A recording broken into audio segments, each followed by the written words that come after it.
Tenemos aquí a los compañeros de WID, Alberto Granados, él nos va a presentar un poco lo que es su proyecto, os cuento un poquito de qué va.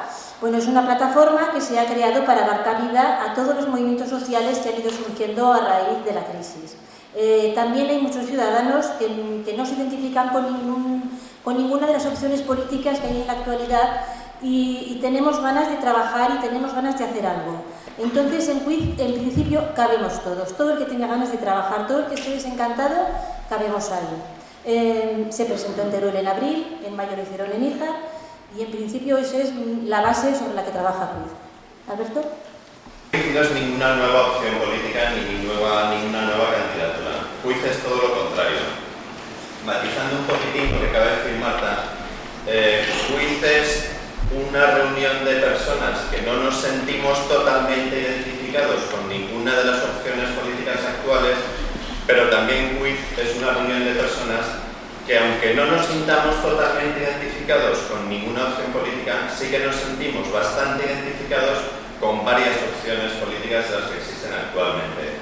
Y ahí es donde existe el problema, que cuando en un panorama político como el que tenemos en España existen varias opciones políticas que compiten entre sí para un mismo espacio político, pues no es ese espacio político el que acaba ganando, sino que es el otro el que acaba ganando y acaba gobernando, y es como una minoría social como la que actualmente está gobernando España puede imponer planteamientos ultramontanos y trabucaires y derechistas a una mayoría social que no le queda más remedio que aguantarse e intentar combatir como puede por todos los medios la política del gobierno. Y este es otro de los motivos por los cuales surgió WID, porque todos los que estamos en WID, y supongo que la gran mayoría de los que estamos aquí, somos personas implicados en un montón de actividades, en partidos políticos, en sindicatos, en movimientos sociales, en asociaciones de vecinos, en mareas, en maremotos, en todo. Estamos metidos en todas partes y hay en España miles y miles y millones de personas actuando, intentando parar la política reaccionaria del Partido Popular y de una minoría social muy reducida, y la gran mayoría social del país no tenga una arma política suficiente como para combatir esas políticas de la derecha e imponer un poco una visión mucho más progresista y mucho más adecuada a los tiempos actuales y a las necesidades de la gente.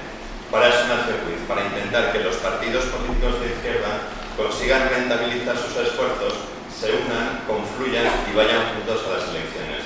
Pero no nos basta solo con que vayan juntos a las elecciones, no nos basta con que hagan lo que hicieron, por ejemplo, Izquierda Unida y Junta Aragonesista en las últimas elecciones, que eso fue un paso positivo, por supuesto, lo valoramos positivamente, pero la realidad es que un acuerdo político tomado a última hora, con una lista cremallera, pues primero tú, luego yo, luego tú, luego yo, sin mayor participación social y sin mayor base política, pues es un avance, es algo positivo, es mejor que nada, pero no es lo que necesita la izquierda en España. La izquierda en España necesita que toda la gente que está en el espectro político de la izquierda se una y reinvente la política. El lema de este acto es reinventar la política para que el miedo cambie de bando. Reinventar la política significa, con un esfuerzo de generosidad, unir a varias formaciones políticas que actualmente están separadas, que puedan confluir, que generosamente puedan confluir y que consigan sobre todo crear instrumentos de participación que permitan que personas que no pertenecen actualmente a ningún partido político o personas que se han estado absteniendo porque no han visto dónde encajar su voto o que no le han visto rentabilidad política a su voto, puedan confluir, puedan juntarse todos y puedan, por medio de formas políticas mucho más novedosas y más avanzadas, realizar un doble proceso que lleve algún tipo de organización de elecciones primarias, colectivas, conjuntas o como queramos llamarlo, y algún tipo de convención de programa o de elaboración colectiva que permita que muchísimas personas, no solo los militantes de Izquierda Unida o de Junta o de ECUO o de los grupos emergentes que hay ahora por ahí, sino que muchas personas que no pertenecen a ninguna formación política puedan confluir no solo políticamente, sino socialmente, electoralmente, puedan convivir juntos y crear un instrumento político mucho más rentable y mucho más poderoso, capaz de derrotar al PP y capaz de darle la vuelta a la situación política y social de España. Por otra parte, también a la hora de plantearnos la organización de este grupo, nos dimos cuenta que hay una serie de alternativas que están planteando muchas personas y que son alternativas que consideramos que no valen. No vale, por ejemplo, esperar a que lleguen las siguientes elecciones y ya veremos qué pasa. No vale esperar a que el Partido Popular en su interior tenga una batalla interna y tire para atrás la ley del aborto, tire no sé qué, esos son cantos de sirena y en muchos casos son operaciones incluso de marketing político. No nos vale esperar a que, por ejemplo, el Partido Socialista gane las elecciones y se vuelva a liar, por ejemplo, con Convergencia y Unión, con el PNV, con el PAR. No nos valen esas posibilidades. Llevamos 35 años de democracia en España. Hemos tenido 21 años de gobiernos del Partido Socialista, 14 años de gobiernos del Partido Popular o del UCD. Los gobiernos del Partido Popular, corramos un tupido velo sobre ellos. Los gobiernos del Partido Socialista, lamentablemente, se han parecido demasiado, sobre todo en algunos aspectos, se han parecido demasiado a los gobiernos de la derecha. Eso es otra de las cosas que tenemos que evitar. Tenemos que evitar que se formen coaliciones políticas o coaliciones electorales o mayorías parlamentarias o como queramos llamarlo, en los cuales esté excluida la gente de izquierdas y en los cuales el Partido Socialista vuelque todo su poderío hacia la derecha y lo ponga al servicio del PAR o de Convergencia y Unión o de similares. Pero hay más alternativas que mucha gente muy bien intencionadamente plantea muchas veces y que nosotros consideramos que no nos valen. No nos vale la abstención, no nos vale la neutralidad, no vale no opinar en unas elecciones, no vale decir, bueno, pues aquí está el PP con su gobierno, a mí como no me gusta ninguno, no le voto a ninguno. Eso no vale porque esa neutralidad solo lleva a que se perpetúen los mismos que han estado siempre. No valen en nuestra opinión tampoco, y que conste que en muchos casos son posturas bien intencionadas, posturas como el voto en blanco, como los escaños en blanco, como el voto nulo. Los que dicen, por ejemplo, hombre, si todos votáramos en blanco, pues resulta que habría escaños en blanco y no sé qué. ¿Cómo vamos a distinguir los escaños en blanco que estarían vacíos porque serían de escaños en blanco y los escaños que estarían vacíos porque serían, por ejemplo, parlamentarios del PP que están en el bar tomándose un cubata? ¿Quién podría saber la diferencia? No valdría para nada, ¿no? No vale decir, no voto al PP, no voto a la derecha, les castigo, les boicoteo. Hace falta lo que les da miedo realmente a la derecha. Y lo que les da miedo a ellos es perder escaños, perder votos, pero no solo perder votos, sino que los otros saquen más votos que ellos. Lo que le da miedo realmente al PP, y no solo al PP, sino a muchas otras fuerzas políticas, es que las formaciones políticas que actualmente manejan en torno a 3 millones de votos y que tienen una escasísima representación parlamentaria en el Congreso de los Diputados, sean las que crezcan y sean las que aumenten y sean las que consigan una representación política importante. Y aquí es donde es muy importante también, y también nos parecía un tema importantísimo para hablar públicamente, que nos interesa muchísimo que los ciudadanos, no solo que no sean neutrales políticamente, podríamos decirlo, que hilen delgado, que aprendan a distinguir lo que les ha ido bien y lo que les ha ido mal, que aprendan a distinguir qué políticos en el Congreso han votado a favor de la reforma laboral y quiénes han votado en contra de la reforma laboral, que aprendan qué políticos van por ahí con sobres llenos de dinero negro y cuáles no hacen eso, o que aprendan, por ejemplo, qué diputados votaron a favor de tomar en consideración la iniciativa legislativa popular de la plataforma antidesahucios y que parlamentarios votaron en contra. Es que no vale solo decir, bueno, estos tíos de la derecha les voy a boicotear, no les voto nunca más.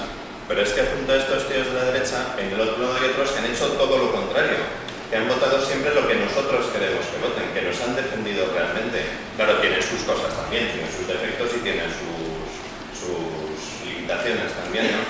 Pero lo que realmente le hace daño a la derecha es que estos parlamentarios, que si ahora son 10 o 15 o 20, pues que de pronto hubieran en los diputados 100 diputados que votaran en contra de las reformas laborales, que votaran a favor de una ley para que no hubiera desahucios y no tiraran a la gente de sus casas, que votaran contra la LOMCE, por ejemplo. Eso sí que sería de verdad positivo. Por eso es por lo que fui intentando que se reinvente la política, que se consiga otra forma de hacer política, le pide una serie de cosas a los partidos políticos a los que se dirigen, los partidos políticos del espectro político de la izquierda. Que sean generosos, que tiendan a la unidad, que intenten poner en común las cosas que les unen y no las que les separan. Es muy importante que la gente de izquierdas hable desapasionadamente de las cosas que nos separan. Muchas personas de izquierdas podemos hablar entre nosotros de temas ambientales, de temas de organización administrativa del Estado español, cosas que nos separan entre nosotros. Pero hay que hablar de esas cosas desapasionadamente, intentando buscar las cosas que nos unen. Porque si conseguimos confluir en las cosas que nos unen, no habrá ningún problema en ir juntos a luchar contra la derecha. Por hacer un pequeño, ¿cómo diríamos? Un pequeño esquema de las cosas que parece que son mínimas, que los partidos de izquierda tienen que defender, podríamos decir muchísimas. Pero a mí nos parece importante a nosotros que más que ponernos de acuerdo en una serie de líneas rojas que nadie tiene que traspasar, es mucho más fácil que busquemos la síntesis de lo que significa hoy por hoy en este país, en esta sociedad y en esta situación ser de izquierda realmente o ser progresista. Lo podríamos articular en tres cosas. En primer lugar, en articular una serie de medidas que permitan una política mucho más social, y una política mucho más social requiere sobre todo como primera condición una fiscalidad mucho más progresista. Porque a veces todos tenemos un poco el pesimismo de decir, hombre, claro, si en España como no hay dinero porque la recaudación fiscal ha bajado, el Estado no tiene dinero por culpa de la crisis, pues aunque gobernaran otros no se podría hacer nada. Mentira podrida. Porque si en España se ha reducido la presión fiscal, que ya de por sí era bastante baja, eso no ha sido consecuencia de la crisis. Eso ha sido de una serie de leyes que han puesto una amnistía fiscal, que han puesto el chollo de las SICAPs, en resumen, que se han cargado el impuesto de patrimonio de sociedades, que en resumen lo que han hecho es desfiscalizar las rentas altas.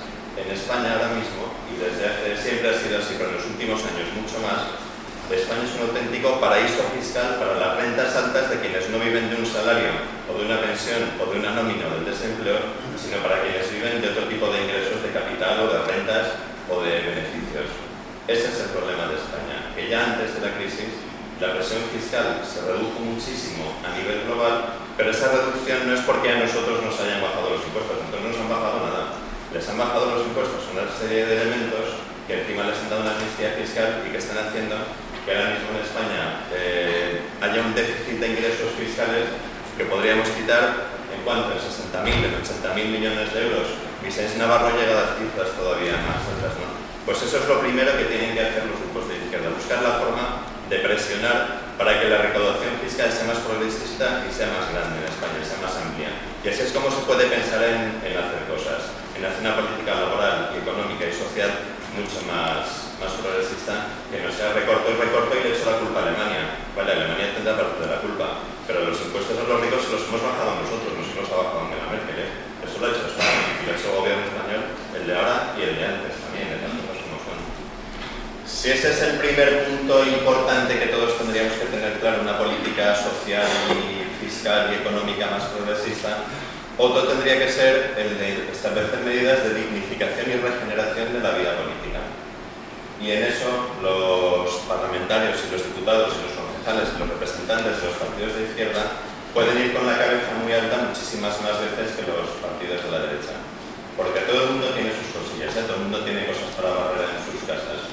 Pero el espectáculo de corrupción y desvergüenza y falta de comportamiento ético que está dando este gobierno y este partido que nos gobierna, eso yo creo que no tiene parangón en la democracia española.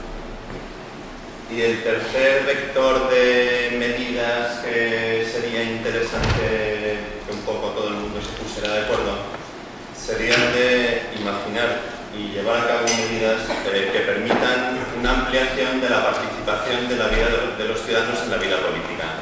Medidas de acercar la política a los ciudadanos. Medidas que no son solo legislativas, como por ejemplo mejorar el sistema electoral, hacerlo más progresista, hacerlo más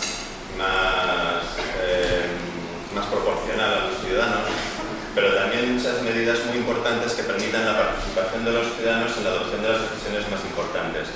Una ley de referéndum mucho más profunda, que las instituciones públicas se acostumbren a rendir cuentas a sus ciudadanos no cada 4 años cuando hay elecciones, sino entre medio en decisiones políticas importantes que deben adoptarse conjuntamente. Yo creo que estos 3 puntos, política fiscal y social y económica progresista, medidas de regeneración de la vida política y medidas que acerquen la vida política de los ciudadanos a la vida política, son para mí los tres puntos en los que no tendría que haber grandes problemas en ponerse de acuerdo en un programa común.